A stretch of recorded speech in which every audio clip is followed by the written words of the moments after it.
Si me hubieras visto aquel día entrando a la fiesta con un traje impecable, en silencio entre las risas, habrías pensado que era solo otra invitada. Pero no lo era. Yo era la hija. La no invitada. En el cumpleaños número 70 de mi padre, frente a más de 100 personas, levantó su copa y dijo: «Tú no eres mi hija biológica, así que olvidé ponerte en el testamento». La sala entera estalló en carcajadas, excepto yo. Me acerqué a la mesa, tranquila, serena. Coloqué mi regalo, una sola hoja de papel. La rompí por la mitad. Luego otra vez. Y otra más. Él siguió riéndose, hasta que comprendió lo que era. Cuando finalmente logró unir los pedazos, su rostro se puso pálido. En ese instante entendió. La hija a la que había borrado era la que había construido todo lo que él siempre había deseado. Y ese regalo, lo lamentaría por el resto de su vida. Crecí creyendo que había sido elegida. Eso era lo que siempre me decía mi mamá, Elena. No creciste en mi vientre, Lucía, murmuraba mientras me peinaba antes de dormir, pero creciste en mi corazón. De niña, guardaba esas palabras como una medalla secreta de orgullo. Mi papá, Ricardo Cáceres, era un banquero respetado en Sacramento. Frío, severo. Pero alguna vez lo sorprendía sonriendo cuando le llevaba boletines llenos de dieces. No éramos ricos, pero tenía una bicicleta rosa con canastilla de cintas, una litera con estrellas fosforescentes en el techo, y domingos de panqueques que olían a canela y a amor. En esos años, de verdad creía que pertenecía, pero esa sensación no duró. Cuando tenía 8 años, todo cambió.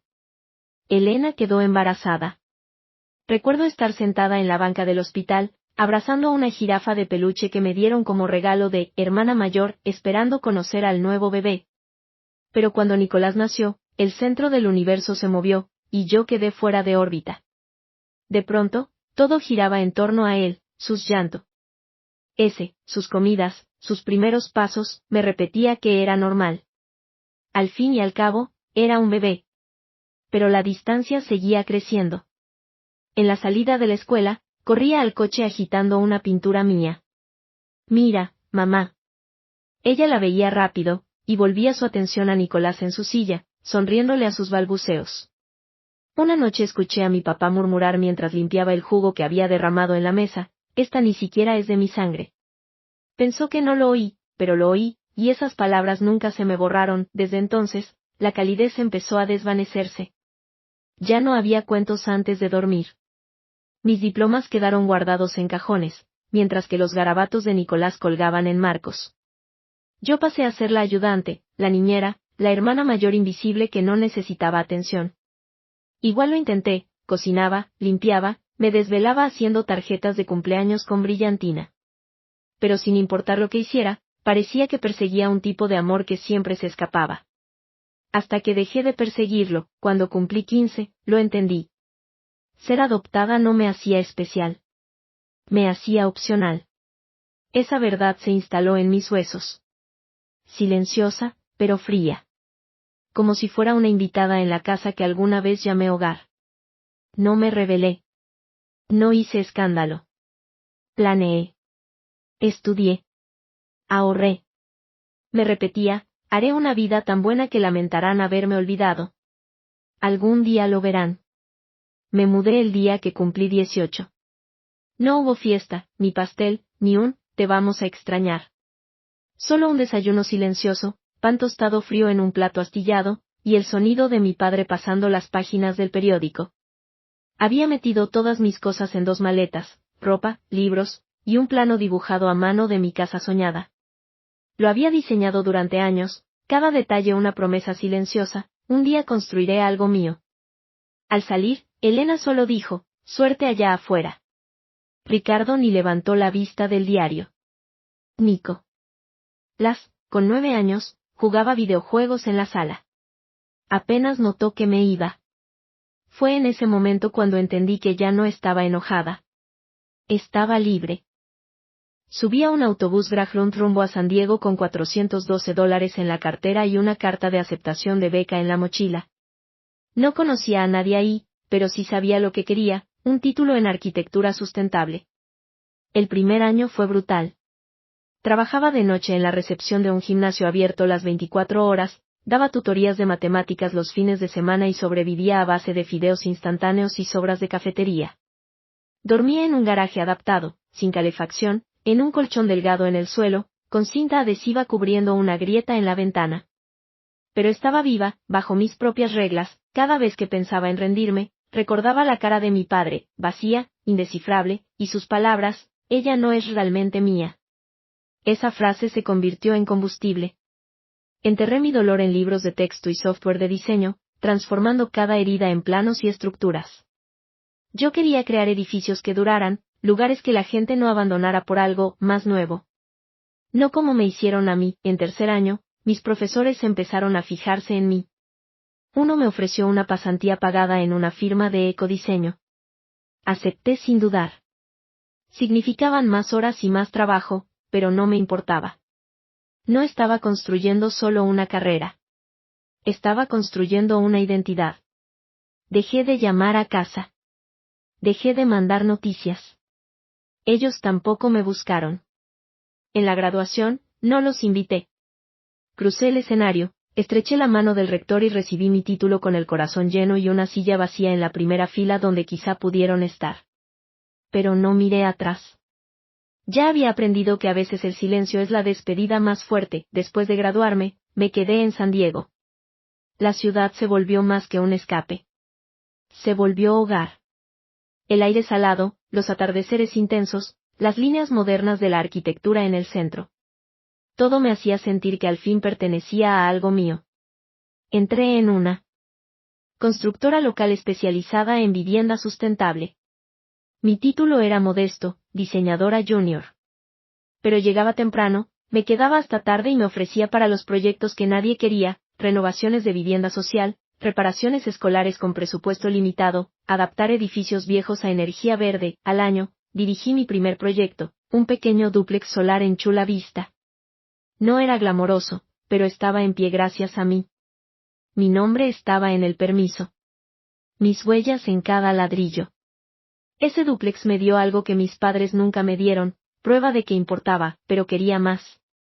Pasaba las noches dibujando en mi mesa de cocina, soñando con una firma que no solo construyera, sino que sanara. Estructuras que respondieran al clima, que devolvieran a la tierra, que fueran refugio para cuerpo y alma.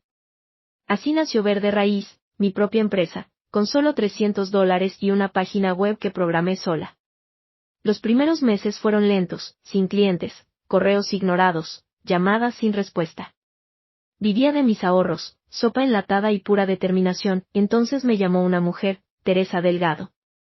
Madre soltera, había heredado un terreno en ruinas y quería una casa que resistiera la sequía. Todos le cotizaron precios imposibles. Yo le ofrecí un diseño hecho con materiales reciclados, enfriamiento pasivo y paneles solares de bajo costo. Ella aceptó. Construimos su casa en 6 meses. Pequeña, pero luminosa y fuerte. Como ella, cuando el periódico local publicó la historia, Santuario Sustentable para una madre soltera, empezaron a llegar llamadas sin parar. Para el tercer año, Verde Raíz tenía un equipo de 6 personas. Me mudé a una oficina modesta cerca de Balboa Park. Teníamos contratos con ONGs, desarrolladores ecológicos e incluso el ayuntamiento. Pero por más alto que subiéramos, me repetía una regla: nunca construyas por ego. Construye siempre para pertenecer. Un día, mi teléfono vibró con un mensaje de una excompañera que no veía desde hacía años: tu papá salió en las noticias. Retiro bancario. Gran fiesta en camino. Pensé que querrías saberlo. Me quedé mirando el mensaje mucho rato. No había hablado con Ricardo ni con Elena en más de una década, pero sabía que su casa aún tenía la misma cerca blanca. Me pregunté, si tocara su puerta ahora, ¿me reconocerían siquiera? Intenté ignorar la noticia de la fiesta de retiro. Borré el mensaje, me enterré en el trabajo, me convencí de que no me importaba. Pero de noche, revisando planos en mi departamento, una voz se me coló como un susurro: ¿y si apareces? No para que te acepten, sino para demostrar que ya no lo necesitas. No se trataba de venganza. Era liberación. Entonces se me ocurrió la idea. No un discurso. No una confrontación. Un regalo. Algo simbólico. Algo que nunca esperaría, recordaba una conversación de cuando tenía 10 años. Mi padre estaba regando el jardín y yo me había sentado en el porche después de haber sido la última elegida en un partido de kickball. No necesito amigos, murmuré. Ricardo levantó la vista y me dijo con calma, ¿sabes qué es lo que realmente importa, Emma? Tener tierras. Eso es lo que hace que la gente te respete. Tal vez él olvidó ese momento, pero yo nunca lo hice. Años después encontré un terreno perfecto junto al lago Tahoe, rodeado de secuoyas y con vistas a las montañas. No era ostentoso, pero sí puro, silencioso e intacto. Costaba 3,2 millones, y no lo dudé ni un segundo. No era solo un regalo, era una declaración, yo podía darle todo lo que él valoraba, incluso si él nunca me había dado nada a mí. Con la ayuda de mi abogada preparé la escritura y transferí la propiedad a nombre de mi padre. Sin condiciones, sin publicidad, sin crédito alguno. Solo un obsequio. En el fondo, esperaba que entendiera lo que significaba, no era un soborno ni una actuación, sino un acto final de cierre. Planeaba entregárselo el día de su cumpleaños, por supuesto, no estaba invitada. Me enteré gracias a una antigua vecina de que sería un gran evento, una fiesta doble por su jubilación y sus 70 cumpleaños. Habría un banquete en el jardín, música en vivo, discursos y más de 100 invitados. Seguramente brindarían por el nuevo puesto de Nathan en el banco. Evelyn sonreiría con un vestido verde claro, y Ricardo recibiría a todos con la actitud de un rey. Yo, en cambio, planeaba llegar sin anunciarme, tranquila, digna, no para pedir perdón ni para ser reconocida, sino para ofrecer un regalo que hablara más fuerte que cualquier disculpa que nunca llegó. Un sobre. Un gesto silencioso. Y si no podían ver su significado, entonces quizá nunca lo merecieron. El día de la fiesta me levanté temprano. Planché mi traje azul marino, el mismo que había usado cuando firmé mi primer contrato con la ciudad. No era glamoroso, pero me hacía sentir firme, profesional, intocable. Guardé la escritura de la propiedad en una carpeta de cuero, lisa y sellada, con el nombre de Ricardo Carter grabado en letras doradas en la portada. El viaje en coche desde San Diego hasta Sacramento duró más de 8 horas. No puse música. Dejé que el silencio me acompañara como un segundo pasajero. En mi mente repasaba lo que quizá diría: feliz cumpleaños, papá. Quise darte algo significativo. Sin rencores, solo cierre. Esto es de mí, tu hija, aunque no me llames así. Pero más que las palabras, me obsesionaba imaginar su rostro, no sorprendido, no emocionado, solo sereno, quizá incluso orgulloso. Llegué al anochecer. La casa seguía igual, con la cerca blanca y los arbustos de margaritas en plena floración. Desde la calle se oía el murmullo de las voces y la música de un trío de jazz bajo la pérgola, mientras las luces colgantes daban al jardín un resplandor cálido y casi irreal. Me detuve en la entrada, respiré hondo y avancé. Al principio nadie notó mi llegada. Todos reían, conversaban y brindaban con copas altas de champán. Las mesas estaban puestas con simetría perfecta. Entonces alguien me vio y se quedó helado. Era Nathan. Más alto de lo que recordaba, vestido con un saco caro y con una copa en la mano. Su sonrisa fue inmediata. Una mueca torcida. Vaya, vaya, dijo en voz alta para atraer miradas. Si no es la causa perdida de la familia. La gente alrededor soltó risas incómodas. ¿Te equivocaste de camino, Emma?, preguntó. ¿O viniste solo a hacer un espectáculo? Le devolví una sonrisa contenida. Vine a dejar un regalo. ¿Un regalo?, respondió, frunciendo los ojos. Déjame adivinar, ¿una de esas macetas caseras de Pinterest? Más risas. No contesté. Seguí caminando con paso firme hacia la mesa principal. Entonces lo vi, mi padre estaba de pie, levantando una copa de vino tinto, su cabello plateado brillando con la última luz del día. Evelyn estaba a su lado, radiante con su vestido verde, justo como la había imaginado. Él me vio a mitad del discurso. Su voz titubeó un instante, sus ojos se entrecerraron y luego sonrió. Una sonrisa llena de encanto ensayado, no de reconocimiento. Damas y caballeros, dijo al micrófono, antes de terminar, tengo algo más que anunciar. Me detuve en seco. Había un filo extraño en su tono. Quiero anunciar oficialmente los términos de mi herencia, dijo. El público se inclinó hacia adelante, expectante. Me miró directamente. A mi hijo Nathan le dejo todo, la casa, las cuentas, la tierra. Y en cuanto a Emma, ella no es mi hija biológica, así que olvidé poner su nombre en el testamento. La multitud estalló en carcajadas. Por un momento me quedé inmóvil, rodeada de risas y tintinear de copas. Incluso Evelyn sonrió con incomodidad, evitando mi mirada. Yo estaba allí, con la carpeta en la mano, convertida en una intrusa en medio de la celebración.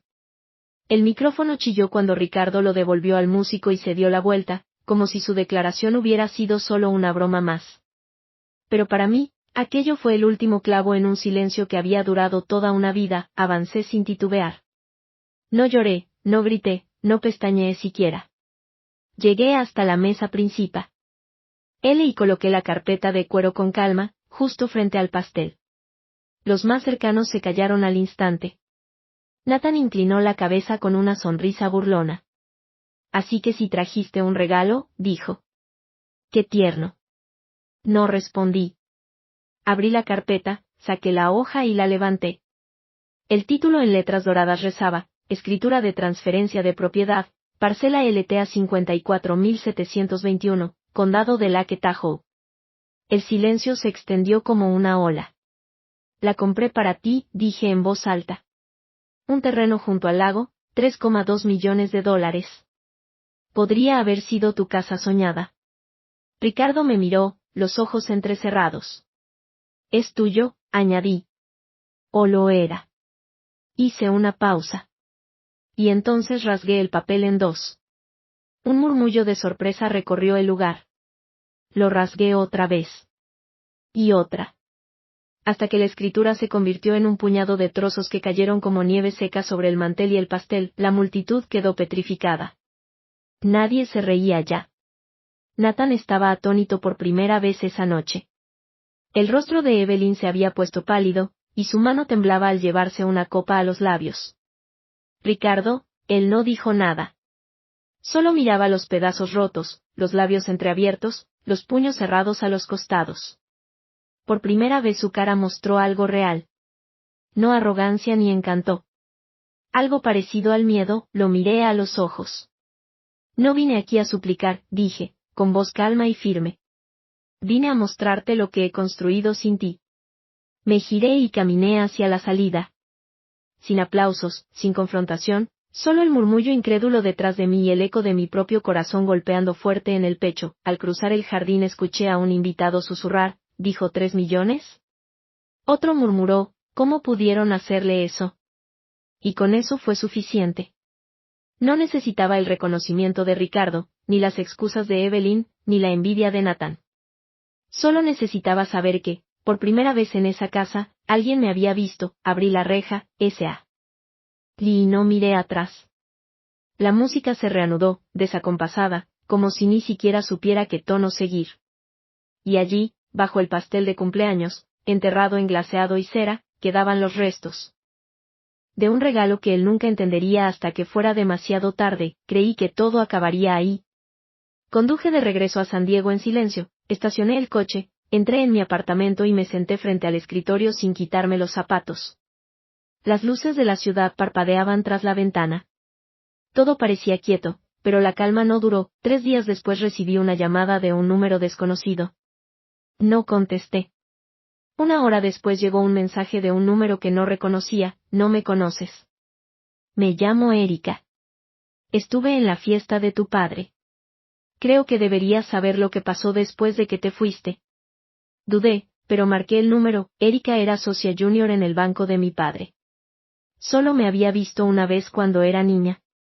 Me contó que, después de que salí, nadie habló durante varios minutos.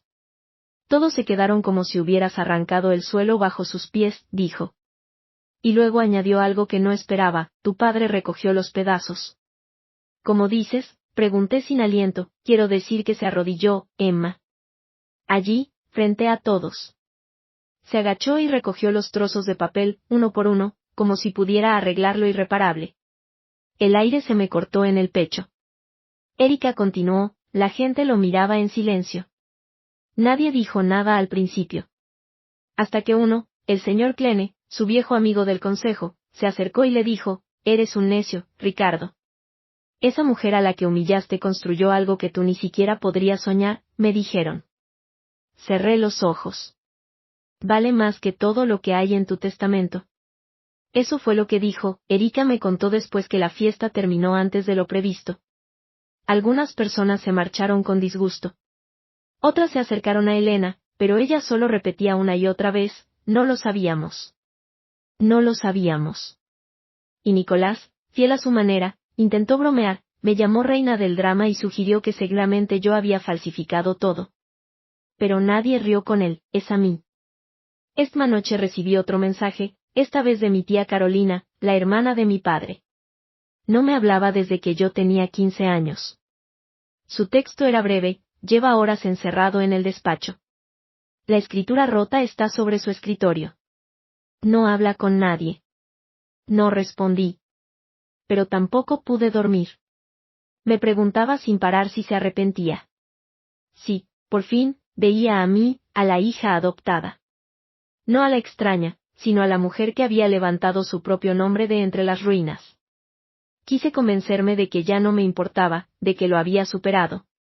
Pero en lo más profundo de mí, la niña que alguna vez esperó escuchar un «estoy orgulloso de ti», todavía aguardaba una disculpa que nunca llegaría. Pasó una semana, luego 2.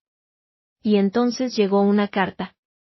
Papel real, escrita a mano, sin remitente. «Emma, no sé cómo empezar esto. Supongo que es apropiado, ya que nunca supe cómo empezar nada contigo. He releído esta página 100 veces y aún no sé qué decir, salvo que te fallé. Fallé en proteger el vínculo que tuvimos cuando eras niña. Fallé en ver lo que estabas llegando a ser. Y en aquel momento de mi cumpleaños, fallé como padre delante de todos. Recogí los pedazos de lo que me diste, no solo el papel, sino la verdad. No sé cómo enmendarlo, pero quiero que sepas que lo siento. Ricardo». No, no papá. Solo Ricardo.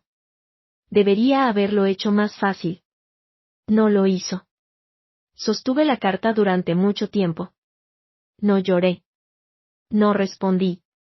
En lugar de eso, fui a mi armario, saqué la vieja carpeta manila donde guardaba mis primeros bocetos y deslicé la carta justo detrás del plano de aquella casa soñada que diseñé de niña, porque allí pertenecía, con esas versiones de mí que habían esperado, que habían tenido esperanzas. Ahora, yo ya no esperaba nada. Al día siguiente llamé a mi jefe de proyectos y le pedí que elaborara los planos de una nueva construcción, un centro comunitario totalmente solar, con espacios de trabajo, jardines y una sala de mentoría. ¿Dónde?, me preguntó. Pensé un momento y sonreí. En el lago Tahoe. Hizo una pausa. Ahí era donde estaba el terreno, ¿verdad? No, respondí. Ahí es donde está mi terreno ahora. El centro comunitario abrió un año después. Lo llamamos el refugio. Construido en una ladera sobre el lago Tahoe, tenía grandes muros de cristal, aulas abiertas, techos solares y un jardín en flor todo el año. Pero más allá de la arquitectura, tenía lo más importante: personas. Adolescentes que habían salido del sistema de acogida, madres solteras buscando una segunda oportunidad, chicas jóvenes sin otro lugar a donde ir. Cada semana yo acudía. A veces para enseñar, otras solo para escuchar. Observaba cómo los chicos pintaban murales en las paredes, cómo los mentores daban talleres bajo los cedros, cómo voces rotas comenzaban a hacerse fuertes. Una tarde, una chica llamada Isabela se acercó. Tenía 16 años, ojos duros y voz suave. ¿De verdad construiste esto?, me preguntó. Asentí. ¿Aún sin familia? Sonreí. Precisamente sin familia. Ella me miró un instante más y luego me abrazó en silencio. Fue entonces cuando entendí que no necesitaba que Ricardo me llamara hija. No necesitaba las lágrimas de Elena ni los celos de Nicolás.